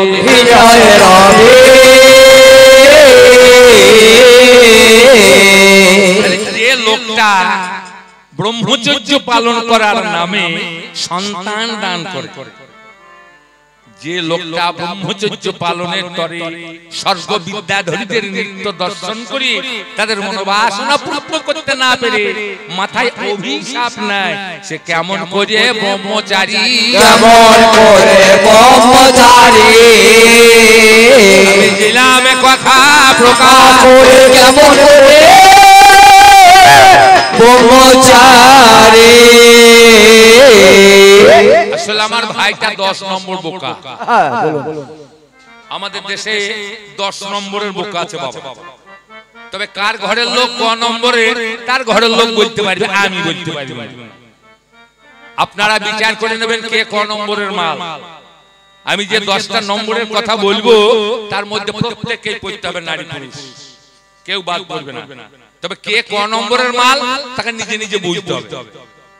বোকা বোকা বোকা থাকে, ওগো বোকা বোকা বোকা থাকে, বোকা থাকে এক। আগে এটা বলি, তারপর কেন বললাম সেইটা বলবো। যে লোকটা বিদেশ করে খালি রেখে ট্যাঙ্ক, বাবা পকেটে পয়সা নাই, বিদেশে ঘুরছে, ওরে বোকা বোকা বোকা থাকে, বোকা থাকে দুই। নিজের টাকা দিয়ে কেনে উঁচু নিচু ভুঁই, বোকা বোকা বোকা থাকে, বোকা থাকে 3। পরের কাছে ধার করে যে পরকে দেয় ঋণ, বোকা বোকা বোকা থাকে, বোকা থাকে 4। ওর পরের হইয়ে পরের সঙ্গে করিতে যায় মাছ, কে বটে তা জানি না। বোকা বোকা বোকা থাকে, বোকা থাকে 5। নিজের টাকা দিয়ে ফেলাই পরে পুকুরে মাছ। বাবু কাল মাছ ধরবো বলে আমার হাইকোর্টে কেস আছে, বলে আমি মরায় ধান বিচে মাছ ফেললাম, সারা রাত পুকুর পারে মশা টানলাম, আমার মেয়ের কাল 9 সমুদ্র মাছ ধরা হবে না, বলে না হবে না। সে হলো 5 নম্বর বোকা। বোকা বোকা বোকা থাকে, বোকা থাকে 6। ওরে বউর কথা শুনে যারা ঘর জামিয়ে রয়, কে বটে আমি জানি না। বোকা বোকা বোকা থাকে, বোকা থাকে 7। বউর কথা শুনে মা বাবাকে না দেয় ভাত, এ তো 90% লোক। বলে আর বেটা আছে, আর বউ তার কাছে থাকবো। বোকা বোকা বোকা থাকে, বোকা থাকে 7। বউর কথা শুনে মা বাবাকে না দেয় ভাত। বোকা বোকা বোকা থাকে, বোকা থাকে 8। ওরে নিজে বাবু ঘরে ঘুমোয়, বউকে পাঠায় হাত, বলে তুই যা। আর ধারে যদি মাল কিনতে হয়, বউটা যদি তার একটু ঝরঝরে হয়, সে যদি দোকানদারের সামনে বসে যদি মাথায় হাত তুলে দিয়ে বলে ভাই তোমার দাদার দিন কত গান নাই, মাল দাও, গান হলে পয়সা দেবো। আর এখন কাঁটা উপরে নাই, কাঁটা নিচে কম্পিউটার কাঁটা, বলবে দিন। কাঁটা দেখবে, মাল দেবে প্রত্যেক দিন ভাই। 8 নম্বর বোকা যারা বউকে পাঠায়, বোকা বোকা বোকা থাকে, বোকা থাকে 9। নিজের বউর পুচ্ছ পরের বউর কাছে গায়, মানে তার মতলব খারাপ, ইন্টু মিন্টু করবে। কে বলবে আমার বউটা তোমার মতো চা করতে পারে না, আমার বউটা তোমার মতো সবজি রাঁধতে পারে না, আমার বউটা তোমার মতো কাপড় চোপড় কেটে পরিষ্কার করতে পারে না। মানে বউর দোষটা গিয়ে তার গুণটা গাইছে, মানে তার সঙ্গে মতলব খারাপ আছে। এইরকম কথা যদি কেউ বলে তাকে ঝাঁটা দেখাইতে হবে, তাকে ঘরে জায়গা দেওয়া হবে। বোকা বোকা বোকা থাকে, বোকা থাকে 9। নিজের বউর কথা পরের বউর কাছে গায়। বোকা বোকা বোকা থাকে, বোকা থাকে 10। বউর কথায় আমার ভাইয়ের মতো হয় ও তার বস। একদিনকার কথায় আমার মনে পড়ে গেল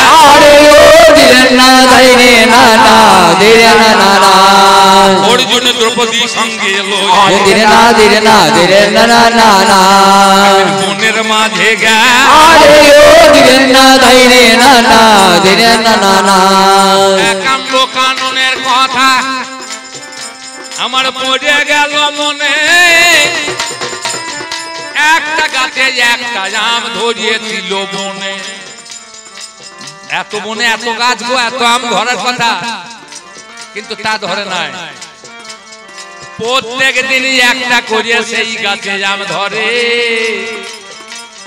মুনিবর অপরাহ্নে সেই ফল ভোগ করে সকাল বেলায় বকুল হয় দুপুরেতে ঝাঁটি অপরাহ্নে পেকে পড়ে সেই ফলটা খাঁটি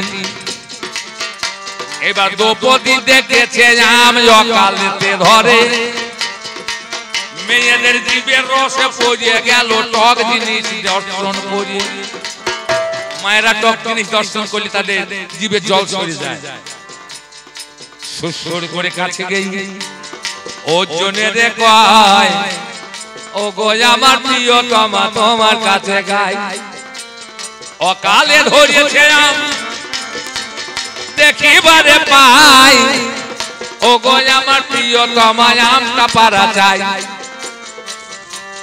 কি করিবে অর্জুন তখন পড়ে গেল না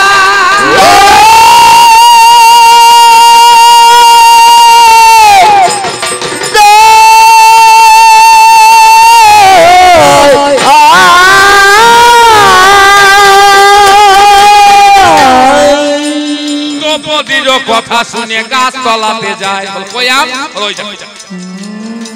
ওই দেখো কারণ পুরুষ তো অন্ধ নারী খঞ্জ পাতঞ্জল দর্শন বললো পুরুষ কাম অন্ধ নারীর চোখে পুরুষ দেখে আর নারী হইল ঘোড়া আর পা নাই পুরুষ ঘাড় চাপিয়ে দিয়ে খায় বলো ওই দেখো ঝুলিতে যাবে দেখো দেখো তুমি ও গো আমার প্রিয়তমা আম পেড়ে দাও তুমি কি করিবে অর্জুন আমার পড়ে গেল দায় গান্ডীব ধনু খানা ধরিয়ে গাছ তলাতে যায় গাছের গোড়াতে গিয়ে কিবা কর্ম করে বাবা এক কানে মারিল এবার আম পারিবার তরে যেমন মানে মেরিয়ে দিল অমনি আমটা পড়ে গেল ওই সময়ে ভগবান সম্মুখে তেড়িয়ে এলো বলে অর্জুন কি করেছ যোগ সখা কি করেছ তুমি মুনি অভিশাপে আজ পড়ে যাবে জানি কারণ এই আমটা মুনি খায় তুমি পারলে কেন মুনি অভিশাপ তুমি পাবে গো জীবনে অবশ্যই অবশ্যই ধ্বংস তোমরা হবে মুনি অভিশাপে যোগ তোমায় পড়তে হবে কি করিবে অর্জুন তখন পড়ে গেল দায় বলে কেমন করে মুক্ত হব বলুন গো আমায় বলো বলো বলো সখা কেমনে মুক্ত হব মনি অভিশাপ থেকে আমরা রক্ষা পাবো তখন ভগবান বলিছে শোনো সখা তুমি তোমাদের মনের গোপন পাপের কথা যদি বলো এক তোমাদের মনের যে গোপন পাপ আছে মনে জানে পাপ আর মায়ে জানে বাপ মা জানে কোন বাবার দ্বারাতে কোন সন্তানটা উৎপাদন হয়েছে আর মন জানে আমি কি পাপ করিয়েছি কি পাপ করব কি করিয়েছি তা মনের গোপন পাপের কথা যদি তোমরা প্রকাশ করতে পারো তাহলে নামকার আমটাই উপরে যাবে আমটাই উপরে যাবে সত্য কথা বলতে হয় উপরে যাবে বলে বলতে হবে না বললে তো উপায় নাই আমার ভাইয়া জীবন বলছিল না একবার রাম নামে যত পাপ হয় রামকে রমণের কর্তা কৃষ্ণকে কর্ষণের কর্তা আত্মায় আত্মায় রমণ করে পরমাত্মাকে দেয় আরাম, যোগে জাগে যে সাধন করে সেই তো চেনে রাম। তাহলে রমণের কথা যদি হয় তাহলে রমণ করতে হবে, তখন নামকে আশ্রয় করতে হবে। রম মধ্যাহ্ন রমণ, রয়ে রস ময়ে মন্থন, মধ্যাহ্নয়ে আনন্দ। নাগা বাবাজি খাদ্য তালিকায় হিসাব দিল, আমরা 1400 লেগ ছোপেও এই 4 রকম খাবার খাই। 42,600 ফোঁটা রক্ত হয়, এই 42,600 ফোঁটা রক্ত বিয়েন হয়ে 80 ফোঁটা রক্ত হয়। 80 ফোঁটা রক্ত বিয়েন হয়ে এক বিন্দু রসের সৃষ্টি হয়, যাকে ব্রহ্ম বস্তু বলে। সেই ব্রহ্ম বস্তুর খেলা এই রমণের আশা জাগিয়ে যদি কেউ গমন করে তাহলে তার ভাগ্যে রাম চেনা হবে না।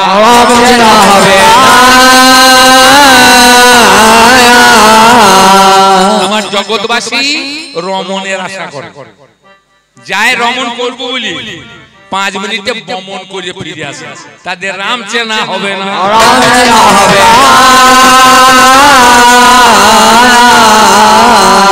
তাই কোটি জন্ম করে যদি কেউ নাম সংকীর্তন তত্রাপিও নাহি পায় বুঝেইর ব্রজেন। ওই রতি রসের কর্মের সময় যদি একবার কেউ নাম করতে পারে তাহলে হবে। তাহলে রমণের আশা করে যদি কেউ গমন করে তাহলে তো হবে, রাম চিনতে পারবে না। তাহলে সত্যি কথা বলতে হবে, আশ্রয় করতে হবে ধর্ম। হরি নাম সত্য, গুরু নাম সত্য, তাহলে সত্যকে আশ্রয় করতে হবে, হরি নামকে আশ্রয় করতে হবে। নাম একমাত্র সত্য। এই কলিযুগের মহামন্ত্র হলো হরি নাম। হরে কৃষ্ণ রাম 3টে নাম, আর মহাপ্রভু প্রচার করছেন মুখ দিয়ে হরে শব্দে নারায়ণ, কৃষ্ণ এবং রাম, আর মহাপ্রভু যুগলে গৌরাঙ্গ মহাপ্রভু শোনাইতে জগৎকে নাম। মহামন্ত্র কলিযুগে যদি সেই রতি রসের কর্ণের সময় যদি কারো ভুল না হয় তাহলে তার মরণ হবে না।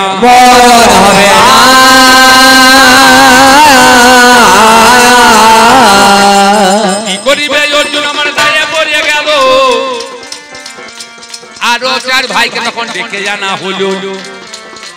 ভগবান বলছে ওগো আমার কথা শোনো, তোমাদের মনের কথা বলতে হবে, রাম লাগবে যেন। ওপর থেকে জাম নামাইতে সবাই তো পারে, ওপর থেকে মাল নামাইতে সবাই তো পারে, এই নামকার মালকে ওপরে তুলতে পারে। এই নামকার মাল এবার ওপরে উঠবে ভাই, দমে দমে দম ধরিয়া দমকে চালা যায়। কেমন করে উঠবে মাল বিচার করে মনে। এবার যুধিষ্ঠিরকে ডেকে বলে বলো কথা মনে, তোমার মনের কি ভাই আছে পাপ প্রকাশ করা চাই, তা না হইলে নিচের মাল ওপরে ওঠানো হবে বড় দায়। বলো যুধিষ্ঠির তোমার গোপন পাপ মনের মধ্যে কি আছে? কিরকম মানুষ দেখুন,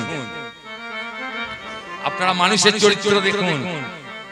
আমি তো বনের পশু, তা বললে সখা, না বললে তো উপায় নাই। আমার মা যখন স্নান করে ভিজে কাপড় জড়িয়ে বাড়ি যায়, মায়ের নিতম্ব দেখে আমার মনটা কেমন কেমন করে, মনটা কেমন কেমন করে, মনটা কেমন কেমন করে, মনটা কেমন কেমন করে, মায়ের অঙ্গ দর্শন করে মনটা কেমন করে। যেমন বলেছে যুধিষ্ঠির, মাকে দেখে মন কেমন কেমন করে, অমনি মাটি ছাড়া হয়েছে যাব শূন্যতে চলে, মাটি ছাড়া হয়েছে যাব শূন্যতে চলে,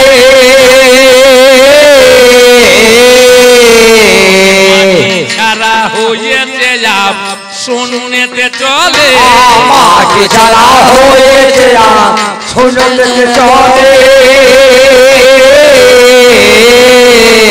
প্রেমিকে বলে মনের কথা তুমি বলো খুলে, প্রেমিকে বলে প্রাণের কথা বলো তুমি খুলে, প্রেমিকে বলে মনের কথা তুমি বলো খুলে, প্রেমিকে বলে মনের কথা বলো তুমি খুলে, বলো খুলে কথা বলো, বলো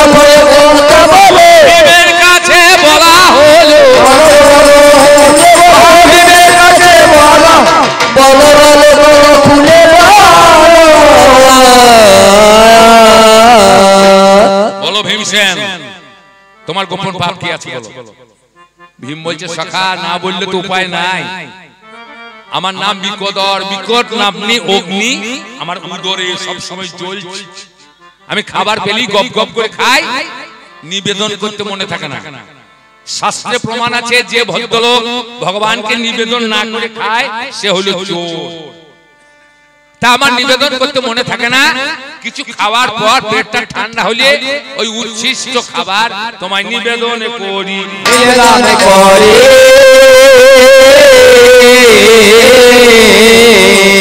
আমি দিলাম প্রকাশ করি, নিবেদন করি, দিলাম কথা পড়ে নাম করে। আরো উপরে উঠেছে আমি দুলিয়া বেড়াই, অর্জুনকে বলছে মনের কথা বলা যায়, কি করিবে ভয়া জীবন পড়ে গেল দায়, মনের কথা না বলিলে আম লাগিবে নাই।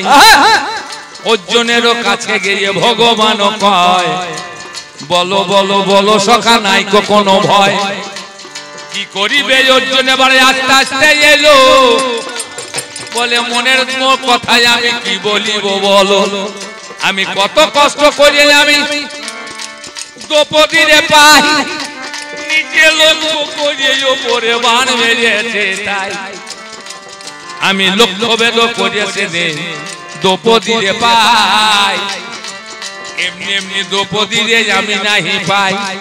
তাহলে কত কষ্ট করে আমি পেলাম রে সেই দিনে, আমি মায়ের কথায় ভাগ দিয়েছি আর 4 জনে, মায়ের কথায় ভাগ দিয়েছি, যখন যাই ওদের ঘরে আমার জ্বলে পুড়ে যায় গো বুকটা জানাই প্রকাশ করে। ওগো আমার সখা, আমি লক্ষ্য ভেদ করে দ্রৌপদীকে লাভ করেছি, নিচে দৃষ্টি রেখে ঊর্ধ্বে বাণ মেরে লক্ষ্য ভেদ করে দ্রৌপদীকে লাভ করে আমি মায়ের কথায় 4 ভাইকে ভাগ দিয়েছি। অন্য ভাইয়ের ঘরে যখন ওই দ্রৌপদী যায় আমার বুকটা জ্বলে পুড়ে হয় ছাই, আমি মনে করি গান্ডীব দিয়ে আমি মেরে ফেলি ওই 4 ভাই। আমারও এটাই তো আমার গোপন কথা। নকুল সহদেবকে ডাকা হলো, বলছে বলো, বলে আমরা তো বিমাতার সন্তান, আমাদেরকে নিয়ে আগে যা ভালোবাসা ছিল সিংহাসন পেলে সেই ভালোবাসা কি থাকবি?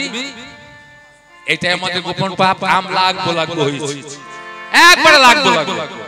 এবার দ্রৌপদীকে বলছে দ্রৌপদী তুমি বলো তোমার মনের পাপ কি? মেয়ে ছেলে যখন বিপদে পড়ে তখন কি করে গো? পায়ের বুড়ো আঙুল করে মাটি ঠেলবে। দ্রৌপদী তখন পায়ের বুড়ো আঙুল করে মাটি ঠেলছে, যদি মাটিটা ফেটে যায় তো ঢুকে যাবো, কিন্তু না বললে তো উপায় নাই। দ্রৌপদী বলল আমি একা নারী, আমার 5টা স্বামী, আমি কেমন করে মন জোগাবো, কেমন করে মন জোগাবো,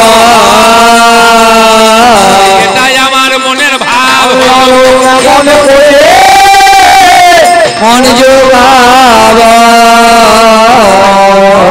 লাগবো লাগবো হয়েছি ধীরে না ধীরে না ধীরে না না না না উড়ে গেল ভাই, ধীরে না ধীরে না না ধীরে না না না মোটার কাছে গিয়েছি, ধীরে না ধীরে না ধীরে না না না না লাগতে পারলো না, ধীরে না ধীরে না না ধীরে না না না বউর কথায় পেরিয়েছে ধীরে না ধীরে না ধীরে না না না না আমার অর্জুন ভাই, ধীরে না ধীরে না না ধীরে না না না ধরে দ্রৌপদীকে মারিবারে যায় পাপী অসি নারী, মিথ্যাবাদী নারী, তখন আমি হত্যা করব।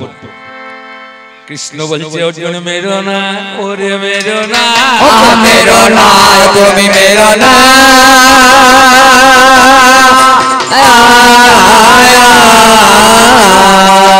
তোমায় আমি করি মানা, মেরো না ও তোমায় আমি করি মানা, মেরো না তুমি মেরো না।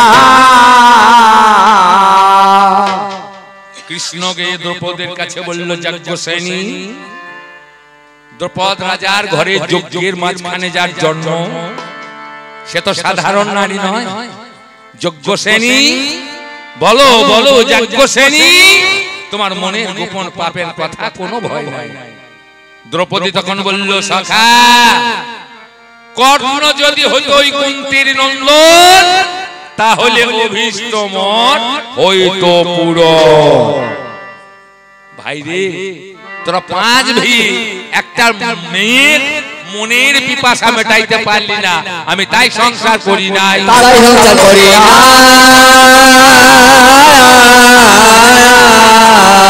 আমি ঘর বাড়ি বাঁধি নাই, তাই সংসার করি নাই। ঘর নাই বাঁধি নাই, তাই সংসার করি না।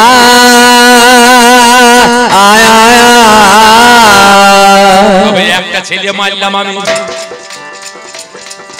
করেছি অন্যায়। আমার ভাইয়া জীবনের কাছে হয়তো এইটাই বিচার হয়, যেদিন আমার লেজের ঘরে থেকে ওই না ভগবানে পাতালেতে লইয়া গেল মহিরা বনে। রাম লক্ষ্মণ দুটি ভাই আমার কাছে ছিল, বিভীষণের রূপ ধরিয়ে ঘরের ভিতর গেল, তাদের পাতালেতে নিয়ে গেল বলি দেবার পরে। আমি মাটি সেজে গিয়েছিলাম পাতালের ভিতরে।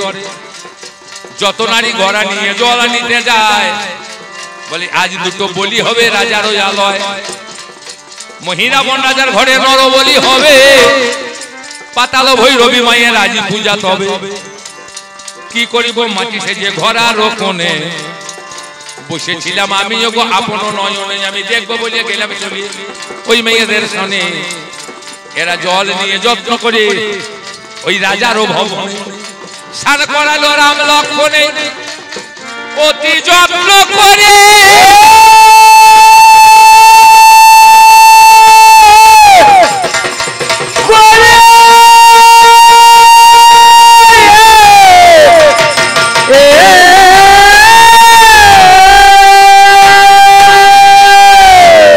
এবার মায়ের পূজার বলিদান করিবার তরে আমি কানে কানে বললাম, প্রভু গো ভয় খেও না তুমি, আমি এসে গেছি এখানেতে, আমি উদ্ধার করব আমি।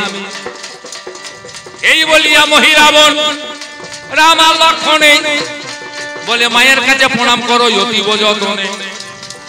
রাম লক্ষ্মণ বলছে যে আমরা প্রণাম নাহি জানি, ওগো দণ্ডবত জানি যোগ করিলাম এখনই। বলো তোমরা নিতে জানো দিতে জানো না, এই দেখো কেমন করে করবে প্রণাম তোমাদের দেখাই।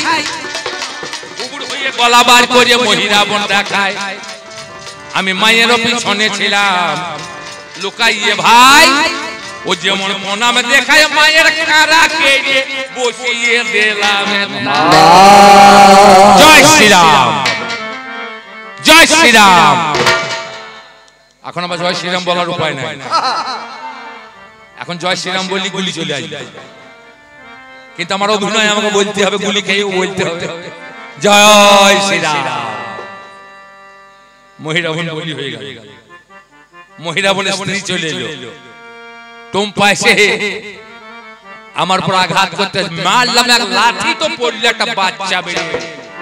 ওই হিরাবন সে আমার গালে চর মারে, আমি বাবাকে ডাকলাম, ধুলো বালি লাগিয়ে দিলে ওই মাগুর মাছ যেমন ধরলে ফড়াত করে পালিয়ে যায়, ওই সদ্যজাত শিশু তেমনি ক্যালবেল ক্যালবেল করছে, ধরতে পারছি না, পালিয়ে যাচ্ছে। ধুলো বালি দিয়ে গাটাকে শক্ত করে ধরে মামা কাছা জয় শ্রীরাম বলে উনি পটল ডাঙায় চলে গেল।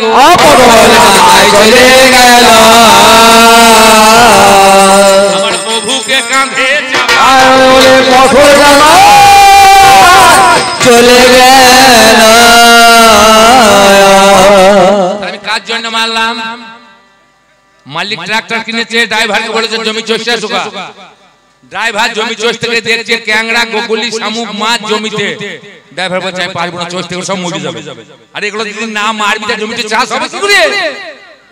চষতে বলেছে চষে দে, তুই তো নিজের ইচ্ছায় মারছিস না, মালিক বলি তো মারতে মেরে দে। তেমনি প্রভুকে রক্ষা করার জন্য আমি এক কর্ম করি, রাম লক্ষ্মণের কাঁধে তুলে মাথাতে পাতাল ভৈরবীকে চাপিয়ে পৃথিবীর মাঝখানেতে স্থাপন করলাম।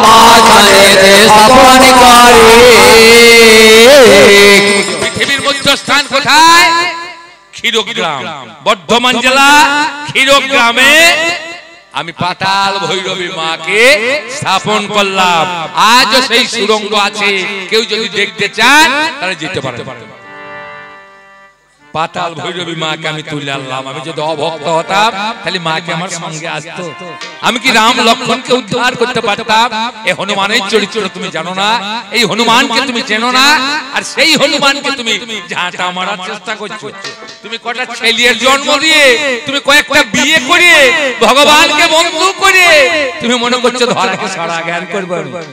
হবে না ভাই, হবার নয়, হতে পারে না। তবে আমাদের যে দ্বন্দ্ব, আমাদের যে যুদ্ধ, আমাকে যেতে হবে। আমি যতক্ষণ আছি তোমার রথ ততক্ষণ ঠিক থাকবে। এই দেহ রথে হনুমান যদি নেমে যায়, হনুমান হচ্ছে বাতাস, হনুমান হচ্ছে পবন নন্দন। বাতাস যেদিনে থাকবে না এই দেহতে, এই রথে যেদিন হনুমান থাকবে না, রথটা জ্বলিয়ে পুড়ে ছাই হয়ে যাবে, ছাই হয়ে যাবে। কেউ বা মাটির কবর ছাই হয়ে যাবে। আমাদের দুই ভক্তের দ্বন্দ্ব, অলঙ্ঘ সমুদ্রকে আমি বন্ধন করেছিলাম, আমি সাগর বেঁধেছিলাম। সেই বাঁধের উপর আমার প্রভু পা দিয়ে লঙ্কায় গিয়ে রাবণকে বধ করে সীতাকে উদ্ধার করে নিয়ে জগতের রাক্ষস বিনাশ করল। আমার অর্জুন ভাই বলছে আমি বললাম চেষ্টা করিস না ভাই, বাঁধ বাঁধতে পারবি না। কইছ এই বলে আমরা দুজনাই গেলাম সরস্বতী নদীর ধারে। আমরা আমার বাঁধ তো দেখেছো ভাঙে গিয়েছে, শর্ত ছিল প্রভু গো তুমি আমার বুকে বাঁধ বাঁধছো বাঁধো, কিন্তু তুমি যখন চলে যাবে যেন বাঁধটা ভেঙে দিয়ে দিও। আমি তোমাকে বাঁধ বাঁধতে দিলাম, যখন যায় তখন বাঁধ থাকে, যখন যায় তখন বাঁধ থাকে, যখন ফিরে আসে আর বাঁধ থাকে না।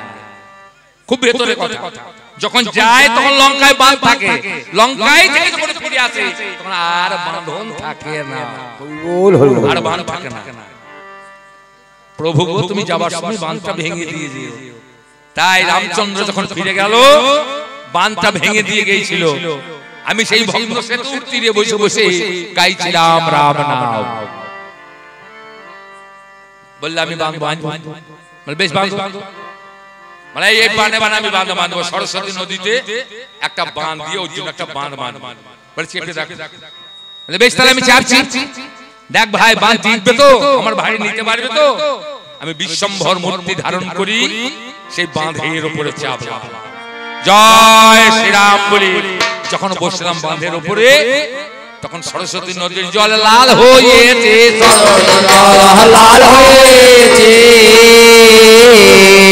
মজ মজ মজ মজ শব্দ হচ্ছে, সরস্বতী লাল হয়ে গিয়েছে। আমি নেমে এলাম, বললাম ভাই অর্জুন এই নদীর জল লাল হলো কেন? বলে তা আমি বলতে পারবো। আজও সরস্বতী নদীর জল লাল, গঙ্গা যমুনা সরস্বতী ইরা পিঙ্গলা সুষুম্না, এই সুষুম্না দিয়ে আজও মাসে মাসে 27 দিন পরে পরে ওই সরস্বতী নদীতে লাল জল আসে 4 দিন ধরে। সাধুর ভোগ জীবের রোগ, জীব যদি জেনে করে ভোগ তাহলে জীবের যাবে ভব রোগ। সরস্বতী নদীর জল লাল, আজ মাসে 3 দিন করে লাল, 27 দিন পর পর উঠেলাম। কাছিম মূর্তি ধারণ করে ভগবান কৃষ্ণ সেই বাঁধের তলে গিয়ে বসেছে। আমি বিশ্বম্ভর মূর্তি ধারণ করে যেমন বাঁধে চাপলাম, আমার শক্তিকে বাঁধকে টেকানোর জন্য অর্জুনের ভগবান কৃষ্ণ পৃষ্ঠ দিয়ে মুখ দিয়ে রক্ত বাইর হলো। বললাম ভাই তুই এত বড় শয়তান, তোর সখার মুখ দিয়ে তুই রক্ত বাইর করলি, তোর সখাকে দিয়ে তুই রথ চালানো করালি, তুই সখাকে দিয়ে লেবার খাটাইলি। ধন্য রে ভাই।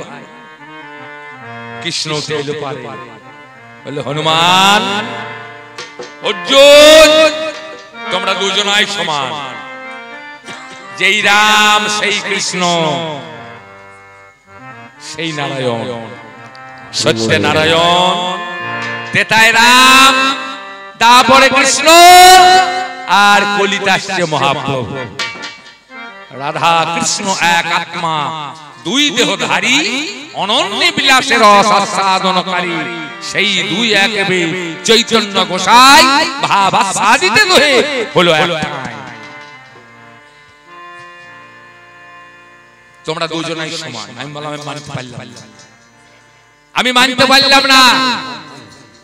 হে দয়াময়, তুমি যদি হও নারায়ণ, তুমি যদি হও রাম, তাহলে দেখাও সেই রাম সীতা যুগল মূর্তি, আমি তবেই তোমাকে করব বিশ্বাস।